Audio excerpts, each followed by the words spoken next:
അല്ല, ഇത് ശിവാനിയാണല്ലോ വിളിക്കുന്നത്. എന്തായിരിക്കും ഈ സമയത്ത്?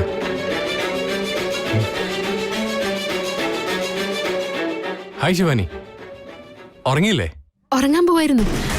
പിന്നെ എന്താന്ന് വെച്ചാ ഞാൻ തന്ന തീർത്ഥം നീ കുടിച്ചോ ഇല്ലയോന്ന് അറിയാൻ വേണ്ടിട്ട് വിളിച്ചതാ. സോറി, ഡിസ്റ്റർബ് ആയില്ലല്ലോ? ഇല്ല, ഇതൊക്കെ ഒരു ഡിസ്റ്റർബൻസ് ആണ് ശിവാനി. ആദ്യം കുടിച്ചു. ആ തീർത്ഥം മുഴുവൻ ഞാൻ കുടിച്ചു. എങ്ങനെയുണ്ടായിരുന്നു? വല്ലതും പറ്റിയോ? എന്തെങ്കിലും പറ്റിയോന്നാ? അതായത് തീർത്ഥം എങ്ങനെയുണ്ടായിരുന്നു എന്നാ ഞാൻ ഉദ്ദേശിച്ചേ. ആ, നല്ലായിരുന്നു. Okay, fine. ശിവാനി, തനിക്ക് സന്തോഷം ഉണ്ടാവുന്നൊരു കാര്യം പറയട്ടെ. ഒരുപാട് വർഷമായി ഞാൻ ഈ അമ്പലത്തിലെ തീർത്ഥമൊക്കെ കുടിച്ചിട്ട്. അതെന്താന്ന് വെച്ചാൽ എനിക്ക് ദൈവത്തോടുള്ള വിശ്വാസമൊക്കെ അത്രയ്ക്കേ ഉള്ളൂ. അതുകൊണ്ട് ആരും ഈ തീർത്ഥവും പ്രസാദമൊക്കെ ആയിട്ട് എൻ്റെ മുമ്പിൽ വരാറില്ല. ഓ, ഞാൻ ചെയ്തത് തെറ്റായി പോയോ? ഹേയ്, കം ഓൺ, ഒരിക്കലും ഇല്ല. I like it.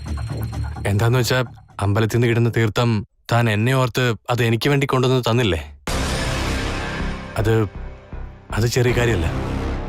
എനിക്ക് ഒരുപാട് ഇഷ്ടമായി. ആ, ശരി. Shivani, thank you for your concern. Trivikram, നാളെ എപ്പോഴെങ്കിലും ഫ്രീ ആകുമ്പോ വീട്ടിലേക്ക് വാ. ഒരുമിച്ച് ബ്രേക്ക്ഫാസ്റ്റ് കഴിക്കാലോ. ഷുവർ. Anything special? അങ്ങനെ സ്പെഷ്യൽ ഒന്നുമില്ല, വെറുതെ കണ്ട് സംസാരിക്കാലോന്ന് വെച്ചിട്ടാ. ഷുവർ.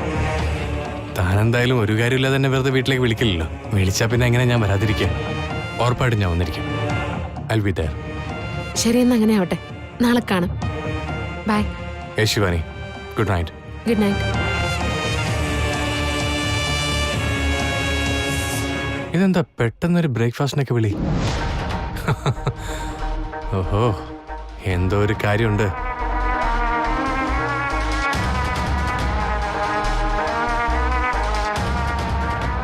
നീലി, ത്രിവിക്രമന് ഒന്നും പറ്റിയില്ല. ഫോണിൽ വിളിച്ചപ്പോ ഒരു കുഴപ്പമില്ലാതെ അവൻ സംസാരിച്ച്. ശിവാനി, കുറച്ചുകൂടി കാത്തിരിക്കാം. ഇത്രയും പെട്ടെന്ന് മാറ്റങ്ങളൊന്നും മനസ്സിലാവില്ല. നമുക്ക് നോക്കാം. അതെ, നീ പറഞ്ഞത് ശരിയാണ് നീലി. നോക്കാം. എന്തായാലും നാളെ അവൻ വീട്ടിലേക്ക് വരുമല്ലോ. അവൻ വീട്ടിലേക്ക് വന്നാൽ എന്തേലും പ്രശ്നം ഉണ്ടാവോ? വന്നില്ലെങ്കിലാണ് കൂടുതൽ പ്രശ്നം. ആ രണ്ടുപേരിൽ ആരാണ് യഥാർത്ഥ ആദിശേഷനെന്ന് കണ്ടുപിടിക്കുന്നതിനായി എന്താ ഇത്ര തടസ്സങ്ങൾ ഉണ്ടാവുന്നത് മഹാദേവ? എന്ത് ചെയ്യാനാ ഞാൻ? ശിവാനി, ഇത്തവണ നമുക്ക് എന്തായാലും സത്യങ്ങൾ മനസ്സിലാവും. നീ അതോർത്ത് ടെൻഷൻ ആവണ്ട.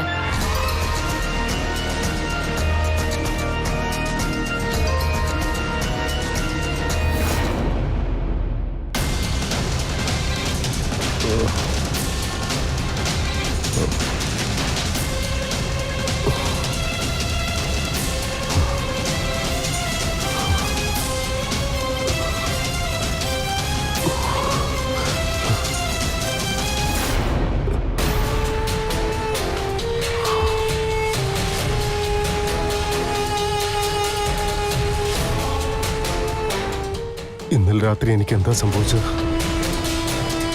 അത് സ്വപ്നമായിരുന്നോ സത്യമായിരുന്നോ? ഒന്നും മനസ്സിലാവുന്നില്ല. സത്യമാകാതിരുന്നാ മതിയായിരുന്നു. ആ സമയത്ത് എന്റെ ശബ്ദം പോലും പുറത്തേക്ക് വന്നില്ല.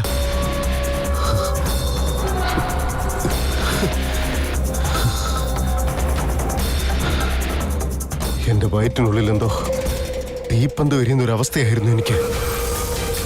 എന്റെ ശരീരവും മനസ്സും തമ്മിലുള്ള ബന്ധം കുറെ നേരത്തേക്ക് ഇല്ലാതെയായി. ജീവനും മരണത്തിനും ഇടയിൽ ഒരു നൂൽപാലത്തിൽ കൂടി നടക്കുന്നത് പോലെയായിരുന്നു. മരണത്തെ എന്റെ തൊട്ടു മുമ്പിൽ കണ്ടു ഞാൻ ശരിക്കും മരിച്ചതാണോ അതോ മരിച്ചിട്ട് പുനർജനിച്ചതാണോ? മരണത്തിന്റെ വാതിൽപ്പടി വരെ എത്തി. കണ്ണു തുറന്നപ്പോ ഒന്നും കാണുന്നില്ല. ഞാൻ ശരിക്കും മരിച്ചതാണോ അതോ മരിച്ചിട്ട് പുനർജനിച്ചതാണോ? മരണത്തിന്റെ വാതിൽപ്പടി വരെ എത്തി. കണ്ണു തുറന്നപ്പോ ഒന്നും കാണുന്നില്ല. ഇതെന്തൊരനുഭവം! ഇത് നാഗമാണിക്യം എനിക്ക് തിരിച്ചു തന്ന മറ്റൊരു ജീവിതമായിരിക്കും. എന്റെ ശരീരത്തെ ഏതോ ഒരു ദിവ്യശക്തി സ്വാധീനിച്ചതുപോലെ. ഇതിനൊക്കെ എന്തായിരിക്കും കാരണം? ഒരു നാഗം പടം പൊഴിച്ചിട്ട് പുതിയ രൂപം പ്രാപിക്കുന്നത് പോലെ എന്റെ ശരീരത്തിനും എന്തോ പുതിയൊരു ഉന്മേഷം കിട്ടിയിരിക്കുകയാണ്.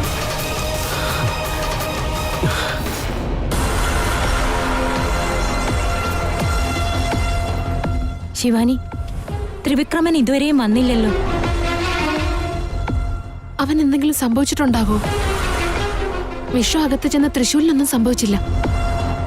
പക്ഷേ ആ വിഷം ത്രിവിക്രമന്റെ ശരീരത്തിൽ ഏൽക്കാൻ വഴിയുണ്ട്. അതുകൊണ്ടായിരിക്കും അവൻ വരാത്തത്. ഒന്ന് വിളിച്ചു നോക്കിയാലോ?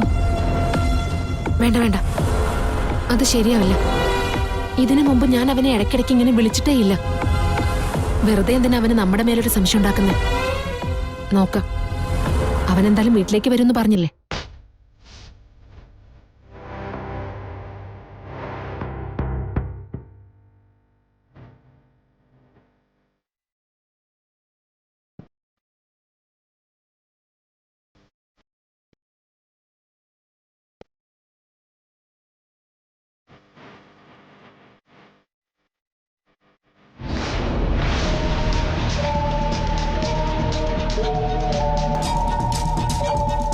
Hi Shivani. Hi. Hi. I am really sorry. Breakfast കഴിക്കാൻ വരാമെന്ന് പറഞ്ഞിട്ട് ഞാൻ കുറച്ച് വെയിറ്റ് ചെയ്യിച്ചല്ലേ. That's fine. ആക്ച്വലി നിങ്ങളെ ഞാൻ വെയിറ്റ് ചെയ്യിപ്പിക്കാൻ കാരണം ശിവാനി തന്നെയാണ്. ഞാനോ? എങ്ങനെ? ഇന്നലെ താൻ എനിക്ക് തീർത്തും തന്നില്ലേ, അത് ഞാൻ കുടിച്ച ശേഷം ഭയങ്കരമായിട്ട് റിലാക്സ് ആയി.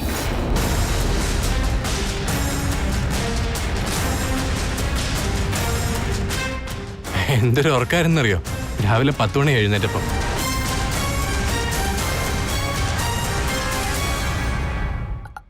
ആണോ? അതെ ശിവാനി, അതെന്ത് മാജിക്കാന്ന് എനിക്ക് മനസ്സിലായില്ല. ഇവനൊന്നും സംഭവിച്ചില്ല. അങ്ങനെയാണെങ്കിൽ ഇവരിൽ ആരാണ് യഥാർത്ഥ ആദിശേഷൻ?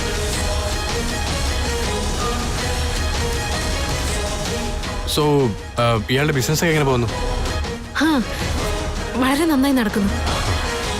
വാ, ബ്രേക്ക്ഫാസ്റ്റ് കഴിക്കാം. വാ. Sure please.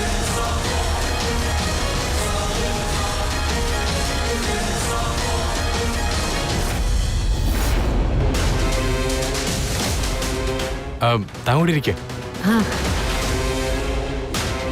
കഴിക്കും.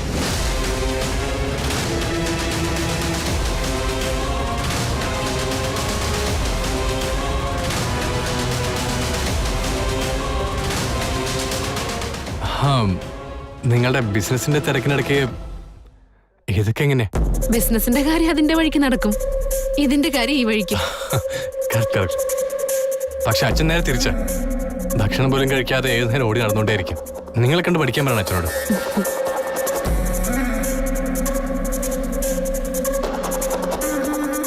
എന്നെ ഇങ്ങോട്ട് വിളിച്ചു വരുത്തിയിട്ട് ഞാൻ മാത്രമാണല്ലോ സംസാരിക്കുന്നത്.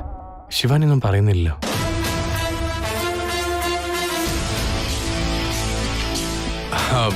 ഇടയ്ക്ക് ഇങ്ങോട്ടേക്കൊന്ന് ഇറങ്ങ്. All right. I'll see you. Bye. ഇതെന്താ ഇവളൊന്നും പറയുന്നില്ലല്ലോ, പിന്നെ കാണാമെന്ന് പറയുന്നു. എനിക്കൊന്നും മനസ്സിലാവുന്നില്ല.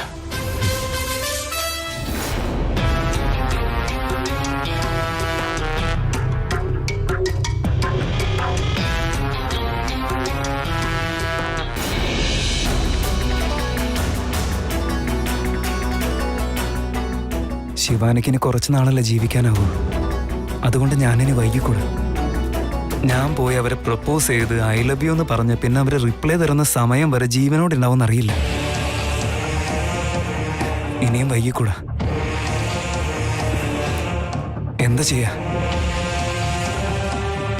ഇതിനൊക്കെ ആകെ ഒറ്റൊരു വഴിയേ ഉള്ളൂ, കല്യാണം. എനിക്ക് എത്രയും പെട്ടെന്ന് ശിവാനിയെ കല്യാണം കഴിക്കണം. അവർ ജീവിക്കാനിടയില്ലെങ്കിലും എൻ്റെ പ്രണയവും അതോടെ ഇല്ലാതാവാൻ അനുവദിക്കരുത്. ഇല്ല, ഈ വിഷയം ഞാൻ എത്രയും പെട്ടെന്ന് ശിവാനിയെ അറിയിക്കണം. ഞാൻ ശിവാനിയെ വിവാഹം കഴിക്കും. അവള് ജീവിക്കുന്ന അത്രയും കാലം സന്തോഷമായിട്ടിരിക്കട്ടെ. അവൾക്ക് ശരിക്കുള്ള സ്നേഹം എന്താണെന്ന് ഞാൻ കാണിച്ചു കൊടുക്കും. ഇനി എന്താ ചെയ്യേണ്ടതെന്ന് എനിക്കറിയാം.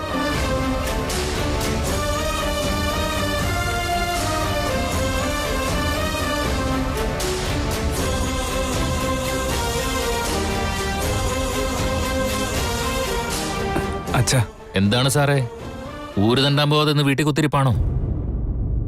അച്ഛാ, എനിക്കൊരു കാര്യം പറയാനുണ്ട്. പറയടാ.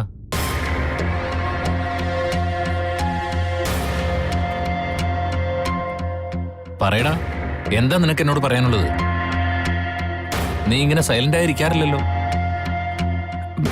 ഒന്നുമില്ല അച്ഛാ, അത് പെട്ടെന്ന് ഞാനൊരു കല്യാണം കഴിച്ചെന്ന് വിചാരിക്കും. അപ്പോ നമ്മുടെ വീട്ടിൽ ഇനി ഒരാൾ കൂടി ഉണ്ടാവും.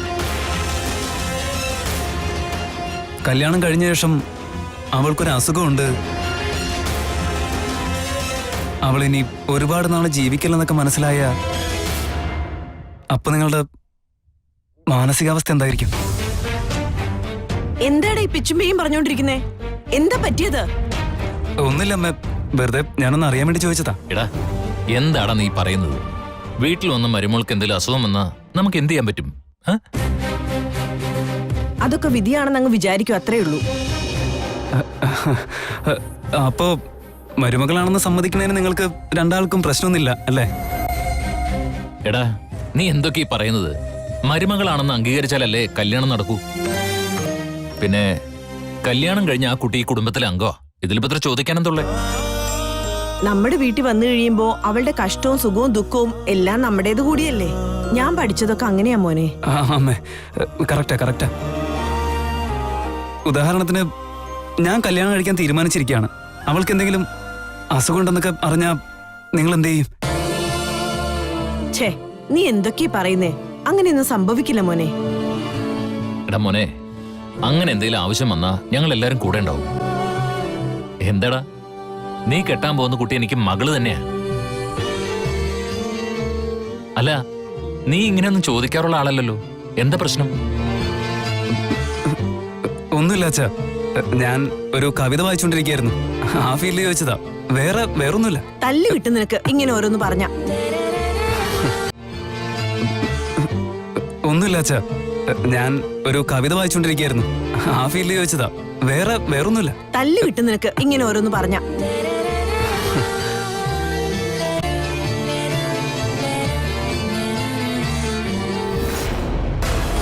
ത്രിവിക്രമൻ ഇന്നലെ വിഷം കഴിച്ചോ ഇല്ലയോ എന്ന് നമുക്കറിയില്ലല്ലോ. ഇല്ല നാഗമാത, ഞാൻ കൊടുത്ത തീർത്ത് അവൻ കുടിച്ചു എന്ന് നമ്മളോട് പറഞ്ഞതാ. ശിവാനി, നമ്മളത് കണ്ടിട്ടില്ല. അതിനുശേഷം അവനൊരു ലക്ഷണവും കാണിച്ചിട്ടുമില്ല.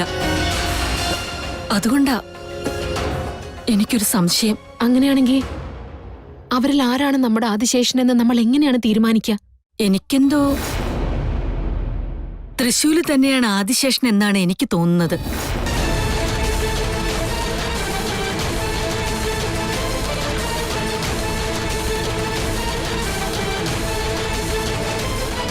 അങ്ങനെ തോന്നാൻ എന്താ കാരണം? മനസ്സിൽ തോന്നിയൊരു കാര്യം അത്രേ ഉള്ളൂ. എന്തോ ആ പയ്യൻ നല്ല ലക്ഷണമൊത്ത ഒരുവനായി തോന്നുന്നുണ്ട്. അതുമല്ല, അവനോട് അവന്റെ വീട്ടിൽ വെച്ച് ഞാൻ സംസാരിച്ചപ്പോ അവൻ നിന്നെക്കുറിച്ചാണ് അധികവും പറഞ്ഞത്. അവന്റെ വാക്കുകളിലെല്ലാം നിന്നെക്കുറിച്ചുള്ള സങ്കല്പങ്ങൾ മാത്രമായിരുന്നു. അതൊക്കെ കാരണം അവൻ തന്നെയാണ് നമ്മുടെ ആദിശേഷനായിരിക്കുമെന്നാ എനിക്ക് തോന്നുന്നത്.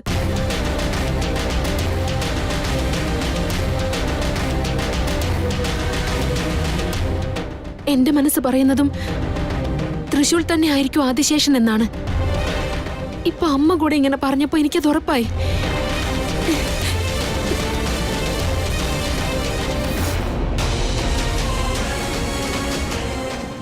ശരി, ഞാനിനി പൊയ്ക്കോട്ടെ. ഇനിയുള്ള കാലം ഭൂമിയിൽ കഴിയാനാവില്ല. ഇവിടുത്തെ അപായങ്ങൾ ചെറുതല്ല. നമുക്കിനി നാഗലോകത്ത് വെച്ച് കാണാം.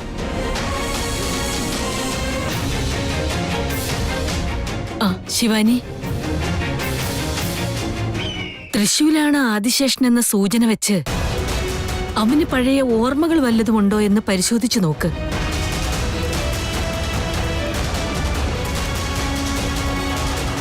ശരി നാഗമാത, ഞാൻ അവനെ ഇപ്പോൾ തന്നെ കണ്ടോളാം. ഇനി എന്ത് ചെയ്യണമെന്ന് എനിക്കറിയാം.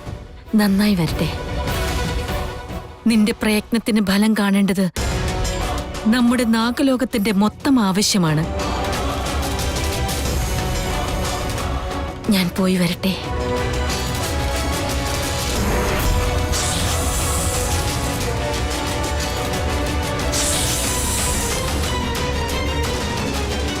എനിക്കിപ്പോൾ തന്നെ പോയി ഗുരുവിനെ കാണണം.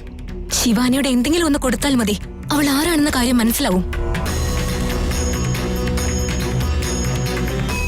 നന്ദീശ, നിനക്കെപ്പോഴെങ്കിലും ഈ മരിച്ചു ജീവിച്ച അനുഭവം ഉണ്ടായിട്ടുണ്ടോ? നമ്മൾ ഈ മരിക്കാൻ പോവാണെന്ന് തോന്നുമ്പോ പെട്ടെന്ന് ജീവൻ തിരിച്ചു കിട്ടുന്ന പോലെ. ഇല്ല മുതലാളി, എനിക്കിതുവരെ അങ്ങനെ ഒരു അനുഭവം ഉണ്ടായിട്ടില്ല. ഞാൻ അങ്ങനെ പരീക്ഷിച്ചിട്ടുമില്ല. നീ പരീക്ഷിക്കാണ്ട് മരണം സ്വയം വരികയാണെങ്കിൽ നീ എന്ത് ചെയ്യും? എന്താ മുതലാളി, എന്താ ഇങ്ങനെയൊക്കെ സംസാരിക്കുന്നേ? ഇന്നലെ രാത്രി എനിക്ക് അതേപോലെ ഒരു അനുഭവം ഉണ്ടായി. ഞാൻ മരിച്ചുപോയി എന്ന് വിചാരിച്ചതാ, പക്ഷെ ഒന്നും ഉണ്ടായില്ല. എന്താ മുതലാളി, എന്താ കാര്യം? എന്താ പറ്റിയത്? ഏതോ ഒരു ദിവ്യശക്തി എന്റെ ശരീരത്തിൽ പ്രവേശിക്കുന്നതിന് മുമ്പുള്ള ചില പരീക്ഷണങ്ങളായിരുന്നിരിക്കാം അതൊക്കെ. ആണോ? രാത്രി എന്റെ ദേഹം മുറിഞ്ഞു പോകുന്ന വേദനയായിരുന്നു. നേരം വെളുത്തപ്പോ ശാന്തമായ ഒരു സമുദ്രത്തിൽ ഒഴുകി നടക്കുന്ന പോലത്തെ ഒരു അനുഭവം. എന്താ മുതലാളി, എന്താ മുതലാളി നമുക്ക് മാത്രം ഇങ്ങനെ സംഭവിക്കുന്നത്? നമ്മള് നാഗമാണിക്യം സൂക്ഷിക്കുന്നത് കാരണോ ഇങ്ങനെയൊക്കെ സംഭവിക്കുന്നത്. നിനക്ക് ഓർമ്മയില്ലേ ഞാനൊരു ദിവ്യശക്തിയുടെ പ്രഭാവം ഉണ്ടായതായി പറഞ്ഞത്? അന്ന് അവിടെ വെച്ച് സംഭവിച്ചതുപോലെ ഇന്നലെ ഇവിടെയും സംഭവിക്കുന്നതെല്ലാം നല്ലതല്ലേ? ഭാവിയിൽ നടക്കാൻ പോകുന്ന ഒരു വലിയ കാര്യത്തിന് ഇതൊരു ചെറിയ പ്രിപ്പറേഷൻ മാത്രമായിരിക്കാം. മുതലാളി, നമ്മൾ പോയി ഈ വിവരം ഗുരുവിനെ മറ്റും അറിയിക്കണോ? ആദ്യം ഞാനും അങ്ങനെ വിചാരിച്ചതാ, പിന്നെ കുറച്ച് കഴിഞ്ഞ് പറയാമെന്ന് തീരുമാനിച്ചു. ഇനി ഇങ്ങനത്തെ അനുഭവം വല്ലതും ഉണ്ടായാ തീർച്ചയായും പറയാം. മുതലാളി, ആരുണ്ടെങ്കിലും ഇല്ലെങ്കിലും ഞാൻ എന്തായാലും മുതലാളിയുടെ ഒപ്പം ഉറപ്പായിട്ടുണ്ടാവും. ഈ ലോകം മുഴുവൻ എനിക്കെതിരായാലും നീ എന്റെ കൂടെ ഉണ്ടാവുന്ന എനിക്ക് ഉറപ്പാ നന്ദീശ. Let's see. വാ.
നമസ്കാരം മാഡം.